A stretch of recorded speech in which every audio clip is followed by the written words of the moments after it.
हाय दोस्तों, स्वागत है आपका हमारे एक नए वीडियो में। आज का हमारा टॉपिक है अरिथमेटिक प्रोग्रेशन। ये चैप्टर बहुत इंपॉर्टेंट है, या फिर 10th बोर्ड हो या कॉम्पिटिटिव एग्जाम। तो चलिए स्टार्ट करते हैं अरिथमेटिक प्रोग्रेशन। कौन कौन से टॉपिक इसमें यूज होते हैं सारा डिस्कस करते हैं, बिल्कुल बेसिक से और कॉन्सेप्चुअल ढंग से। तो देखिए, अरिथमेटिक प्रोग्रेशन, इसको शॉर्ट में कहा जाता है एपी।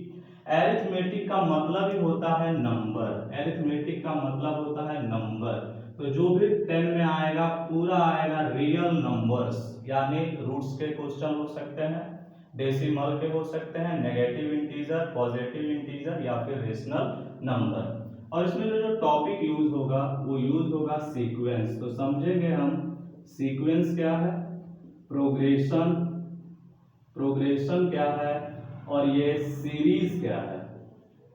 तो यहीं से स्टार्ट होता है सीक्वेंस, प्रोग्रेशन और सीरीज। और ये सभी एरिथमेटिक, एरिथमेटिक का मतलब ही समझेंगे यहाँ नंबर्स, और क्लास 10 में रियल नंबर्स। तो कह सकते हैं arithmetic sequence, arithmetic progression, arithmetic series. तो आप कॉपी निकाल लें और पेन लिखना स्टार्ट करें, क्योंकि बहुत अच्छा आपका नोट्स रेडी हो जाएगा इस पे।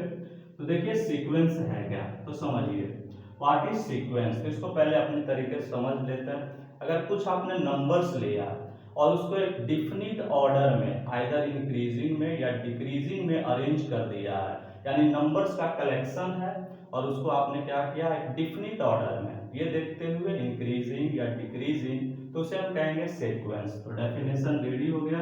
तो कहेंगे numbers, numbers arranged in, arranged in definite order, कोई ऑर्डर को फॉलो कर रहा है, definite order called sequence, called sequence. तो ये सीक्वेंस है। जैसे हम एग्जांपल लेते हैं, अगर हमने कुछ नंबर्स लिया, देखिए यहाँ नंबर्स है 2 5 3 4 8, इसे हम सीक्वेंस नहीं कहेंगे। क्यों नहीं कहेंगे?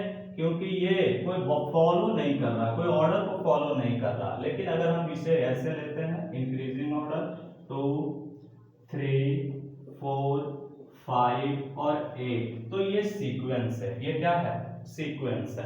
अब समझेंगे प्रोग्रेशन। आप समझ गए होंगे सीक्वेंस है क्या, आइदर इंक्रीजिंग या डिक्रीजिंग ऑर्डर में नंबर्स को सजा लेते हैं, तो कहलाता है सीक्वेंस। अब प्रोग्रेशन क्या है, ध्यान से सुनिए। अ सीक्वेंस, तो हम ये आ रहा सीक्वेंस का मतलब, ये सारा डेफिनेशन अगर हमने कहीं पे लिख दिया सीक्वेंस, मतलब ये सारे डेफिनेशन उसमें इंक्लूड है। अगर कोई सीक्वेंस एक रूल को फॉलो कर रहा है, क्या रूल फॉलो कर रहा है, तो यहाँ पे डिस्कस करेंगे। आइदर उसके डिफरेंस इक्वल आ रहे हैं या फिर उसका रेशियो इक्वल आ रहा है, तो यहाँ पे हम डेफिनेशन को लेते हैं। तो देखते हैं हम प्रोग्रेशन। प्रोग्रेशन, प्रोग्रेशन क्या है, ध्यान देंगे। तो पहले तो वो सीक्वेंस होना चाहिए, मतलब वो अरेंज्ड होना चाहिए। तो यहाँ पे लिखते हैं अ सीक्वेंस, अ सीक्वेंस। अब देखिए अ सीक्वेंस लिखा है, मतलब ये डेफिनेशन को फॉलो कर रहा है। मतलब कोई भी जो हम सीक्वेंस लेंगे वो पहले से अरेंज होना चाहिए, आइदर इंक्रीजिंग या डिक्रीजिंग ऑर्डर में। A sequence which follows, which follows some definite rule, which follows some definite rule, किसको फॉलो करेगा, कोई रूल को फॉलो कर रहा होगा, some definite rule called progression। क्या कहते हैं? प्रोग्रेशन। तो हमारे यहाँ डेफिनेशन को थोड़ा समझिएगा। अगर हम कहते हैं a rectangle, a rectangle, rectangle का मतलब एक लंबा चौड़ा उसके साथ स्टेटमेंट है, मतलब opposite sides are parallel, each angle 90 degree. तो ये सीक्वेंस आप एक वर्ड नहीं बल्कि एक स्टेटमेंट को शो कर रहा है। तो सीक्वेंस विच फॉलो, सीक्वेंस तो होना ही चाहिए, which follow some definite rule called progression. तो देखिए एज ए एग्जांपल, अगर हम लेते 2 4 8 16 32 डॉट डॉट डॉट, तो ध्यान देंगे ये सीक्वेंस भी है क्योंकि इंक्रीजिंग ऑर्डर में ये अरेंज है, और ये प्रोग्रेशन है। बट ये है कौन सा प्रोग्रेशन, ये क्या फॉलो कर रहा, तो ये फॉलो कर रहा 4/2, 8/4, 16/8 और 32/16। अब देखेंगे मतलब सक्सीडिंग टर्म और प्रीसीडिंग टर्म का रेशियो जो आ रहा है कांस्टेंट आ रहा है, मतलब 2 आ रहा है, तो ये कहलाएंगे ज्योमेट्रिक प्रोग्रेशन। तो जो सब कोई भी डिफिनिट रूल फॉलो करता है सीक्वेंस, तो उसे कहते हैं progression. And progression are 3 types के होते हैं, arithmetic progression, geometric progression and harmonic progression. But class 10 में ओनली पढ़ना है अरिथमेटिक प्रोग्रेशन, तो थोड़ा हम डिस्कस कर लेते हैं। अब देखेंगे अरिथमेटिक प्रोग्रेशन। अरिथमेटिक प्रोग्रेशन, ये अरिथमेटिक प्रोग्रेशन है क्या? अरिथमेटिक प्रोग्रेशन मतलब प्रोग्रेशन आप समझ रहे होंगे, सीक्वेंस भी होना चाहिए और कुछ डिफिनिट रूल को फॉलो करता है। जैसे हम ऐसे एग्जांपल ले रहे हैं, पहले एग्जांपल देख लीजिए, 1 2 3 4 5 6 7 डॉट डॉट डॉट। तो ये सीक्वेंस भी है और प्रोग्रेशन भी है। कैसे? अगर हम लेते हैं इसमें second term minus first term, तो हमें क्या मिलता है 1, 2 माइनस 1, 3 माइनस 2, इस तरीके से मतलब कोई टर्म लेते हैं उसके ठीक पहले वाले टर्म को माइनस करते हैं तो हमें 1 1 1 1 मिलता है। अगर ऐसा हो कभी 1 मिले कभी 2, तो इसे हम प्रोग्रेशन नहीं कहेंगे। वो सीक्वेंस हो सकता है बट प्रोग्रेशन नहीं हो सकता है। तो यहाँ पे थोड़ा सा एक आ गया कि एवरी सीक्वेंस और प्रोग्रेशन में क्या डिफरेंस है। Every progression is a sequence but every sequence is not progression. इस पे हम डिस्कस करेंगे।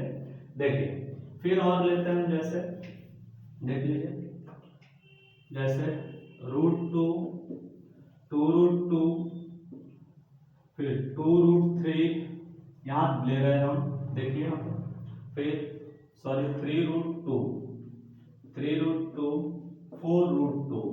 तो ये हमें क्या मिल रहा है? अगर हम करते क्या, 2√2 माइनस √2, तो हमें क्या मिला √2। फिर 3√2 माइनस 2√2, तो हमें क्या मिला √2। फिर 4√2 माइनस 3√2, तो हमें क्या मिला √2। तो आप देख रहे हैं कांस्टेंट मिलता है, मतलब सबका डिफरेंस अगर सेम आता है तो इसे हम कहते हैं अरिथमेटिक प्रोग्रेशन। मतलब the sequence a progression whose the difference of a term and its preceding term is always constant is called arithmetic progression। तो चलिए हम इसका डेफिनेशन लिखते हैं, और चाहे तो आप यहाँ पे लिख सकते हैं टाइप्स ऑफ प्रोग्रेशन। देख लीजिए, आप इससे पहले थोड़ा सा लिख सकते हैं types of progression. Types of progression तो मेन जो है 3 टाइप्स है इसके, और बाकी होते हैं एरिथमेटिक हार्मोनिक मिक्स करके। तो 1 जो है arithmetic progression, arithmetic progression, arithmetic progression. Second है ज्योमेट्रिक प्रोग्रेशन, ज्योमेट्रिक प्रोग्रेशन, और थर्ड है हार्मोनिक प्रोग्रेशन। थर्ड क्या है?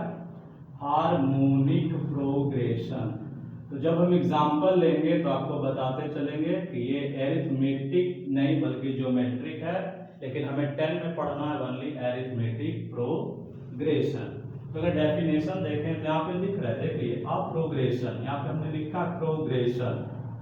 अ प्रोग्रेशन ये एक वर्ड नहीं बल्कि एक लंबा चौड़ा स्टेटमेंट रखता है।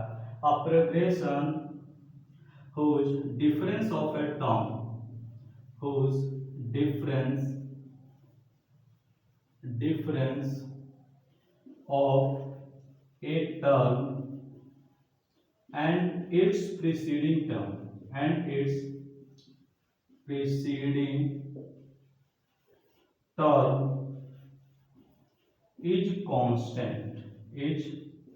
constant called arithmetic progression। क्या कहलाएगा?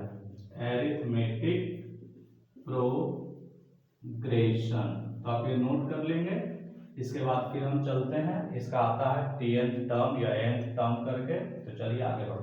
तो अभी हमने डिस्कस कर दिया सीक्वेंस प्रोग्रेशन, एक बचा हुआ है सीरीज, उस पर भी हम डिस्कस करेंगे। जैसे कुछ एग्जांपल्स लेते हैं, क्योंकि हमें प्रूफ करना है Tn equals to a plus n minus one into D, या फिर इसे कोई बुक्स ऐसे भी लिखता है an equals to a1 plus n minus one into D.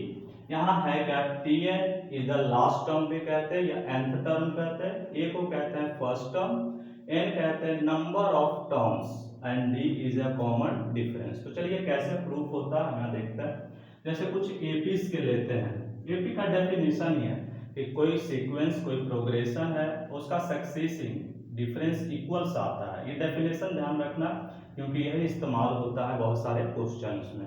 मतलब अगर t2 माइनस, एक बार और थोड़ा सा, t2 minus t1, t3 minus t2 dot dot dot इस तरीके से आ रहे हैं, मतलब tn minus one is always constant, k is always constant आता है। अगर कांस्टेंट आता है तो इसे हम कहते हैं एपी, अरिथमेटिक।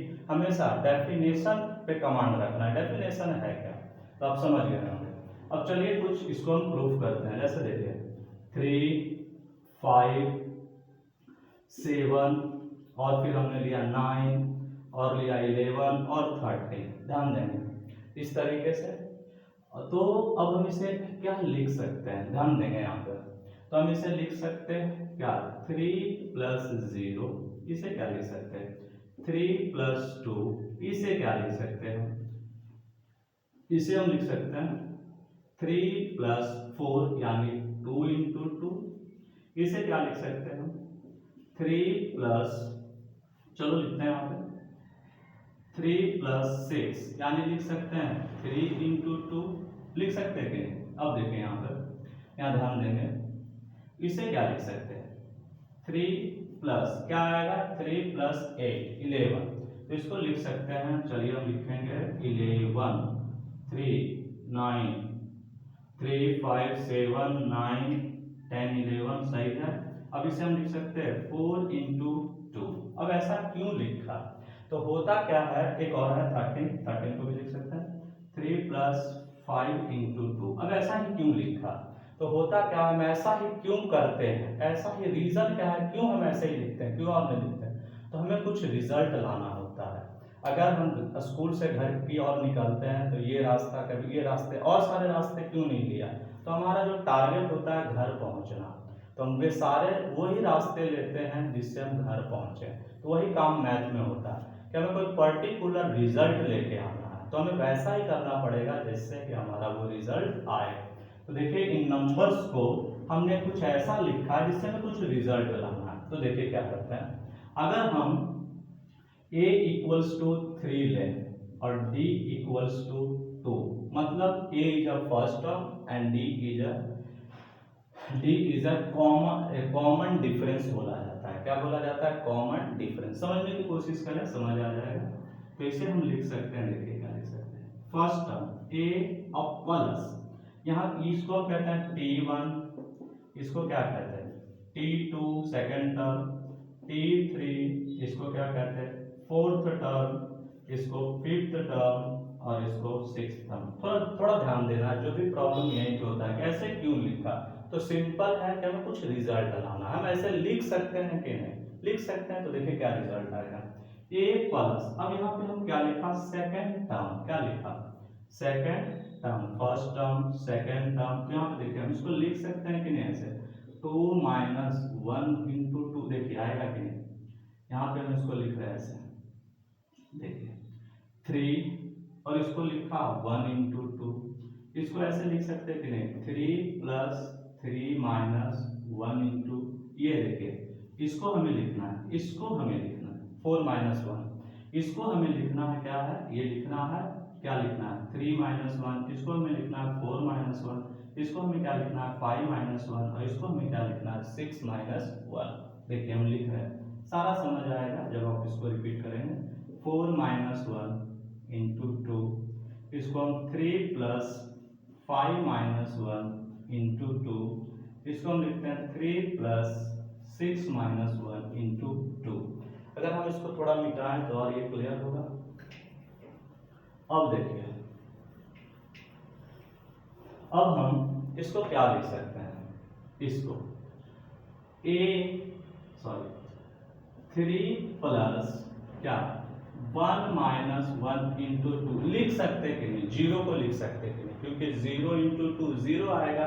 और अगर हम इसको समझें, देखिए यहाँ 1 है तो यहाँ भी 1 है। अब देखें यहाँ 2 है तो यहाँ भी 2 है, यहाँ 3 है तो यहाँ भी 3 है, यहाँ 4 है तो यहाँ भी 4 है। ये देखना है।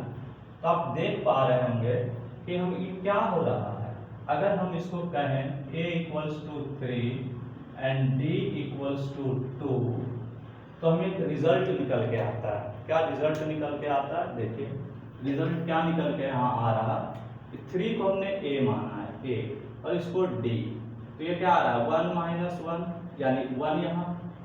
उसी तरीके से अगर हम यहाँ पे n लिखें तो क्या आएगा n - 1। तो अगर आप समझने की कोशिश करें तो यहाँ में आएगा a + n - 1 इंटू डी। अगर n इसका मतलब क्या होता है कि अगर आपने n लिखा है तो उससे कम लेना है इंटू डी। अगर आपने जैसे यहाँ पे क्या लिखा t4 तो इसको ये तो लिखेंगे लेकिन इससे कम लिखना है और डी मल्टीप्लाई करना है। मतलब आप इसको 3d लिख सकते हैं या लिख सकते हैं a + 1 कम 4 - इंटू डी। तो क्लियर हो रहा होगा, हम समझ पा रहे हैं, हो सकता है कुछ क्लियर हो रहा होगा। तो इसको हम कैसे लिख रहे हैं, tn तो a तो लिखना ही है लेकिन इससे कम इंटू डी लिखना है, एक कम इंटू डी। तो इस तरीके से हमारा ये प्रूफ होता है tn = a + n - 1 into D. तो इसमें जो इम्पोर्टेंट पार्ट है वो यही है, एक तो डेफिनेशन ध्यान रखना है किसका, एपी का। सबसे इम्पोर्टेंट एपी का आपको डेफिनेशन याद रखना है। कुछ क्वेश्चंस और ले रहे हैं ताकि आपको अच्छे समझ में आ जाए। जैसे देखिए 3, फिर चलिए हम यहाँ पे ले रहे हैं 4 4 का 7 7 4 11 11 4 15 15 4 19 डॉट डॉट डॉट। ये है एपी में। तो एपी में है तो आप इसको लगा सकते हैं, कैसे ध्यान दे दें यहाँ पे। ये एपी में है क्योंकि इसका सक्सीडिंग और उसके प्रीसीडिंग टर्म का डिफरेंस क्या आ रहा है, इक्वल्स टू आ रहा 4, यानी ये एपी में है। तो देखिए यहाँ होता क्या है, हम देखिए tn = a + n - 1 into D. अब कहाँ पे किसका रोल क्या क्या है इसको हम यहाँ पे क्लियर कर रहे हैं कि कौन किसको यहाँ पे डिनोट करता है। तो देखिए यहाँ पे इसका मतलब हुआ nth का।